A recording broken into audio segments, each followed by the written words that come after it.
Welcome to the deep dive.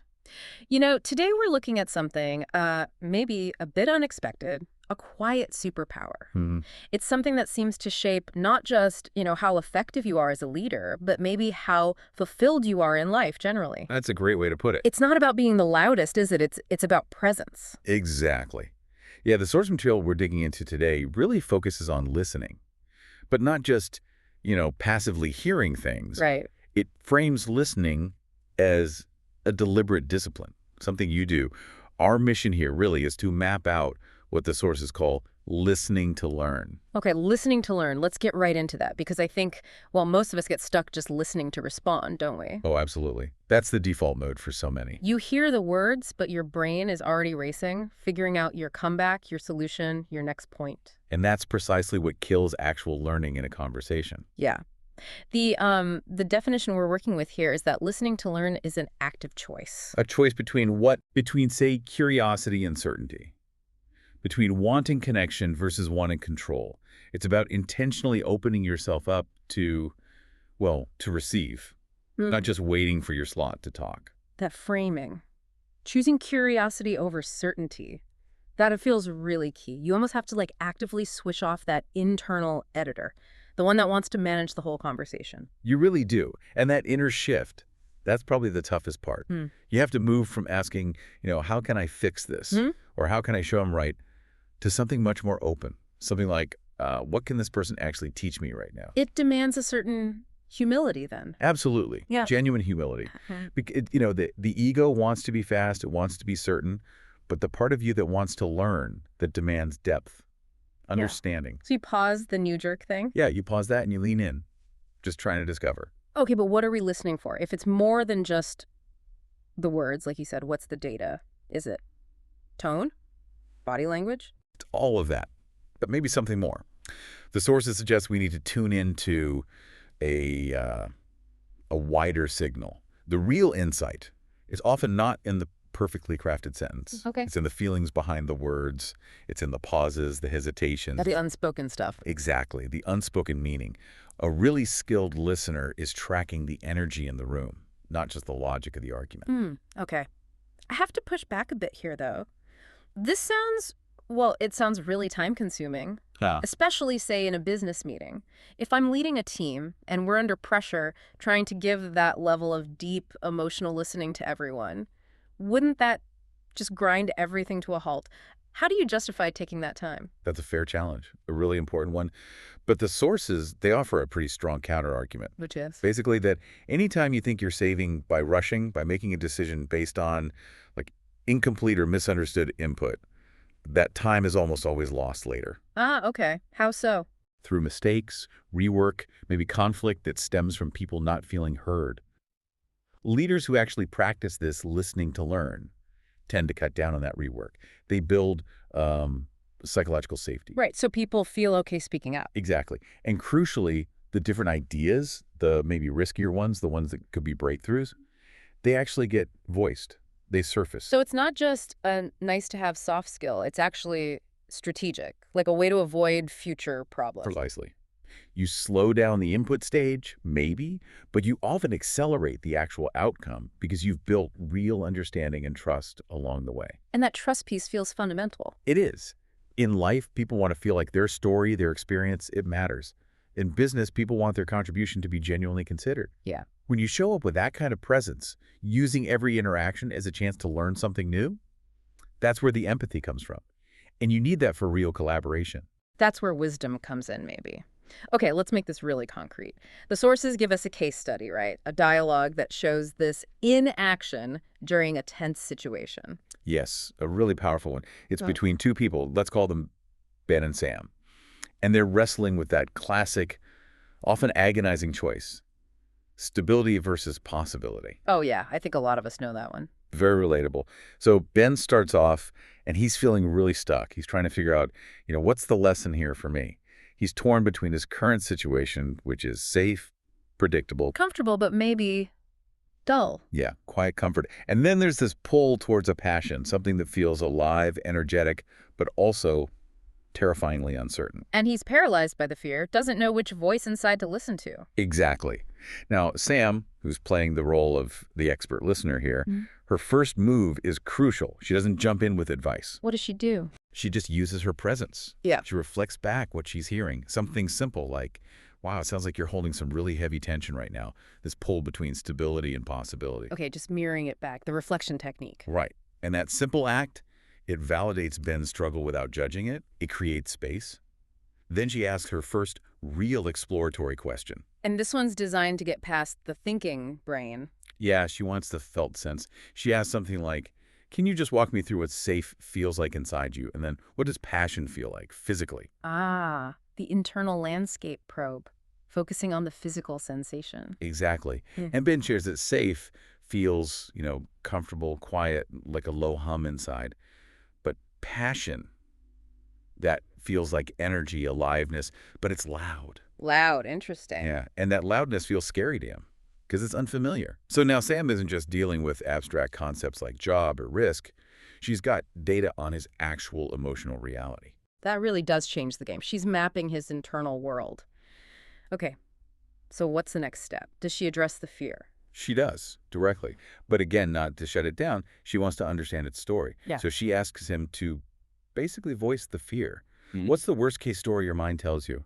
If you imagine actually trusting this passion. Ooh, that's a tough question. It is. And Ben lists them out. Failing spectacularly, losing all his security, people judging him, ending up regretting the whole thing. All the greatest hits of fear. Pretty much. But Sam uses this moment, this heavy list of fears, to pivot. This is where she uses the fear reframe technique. Okay, how does she reframe it? She asks, okay, let's assume for a moment this fear isn't just here to stop you. What if it's here to teach you something? What do you think this fear might be trying to teach you?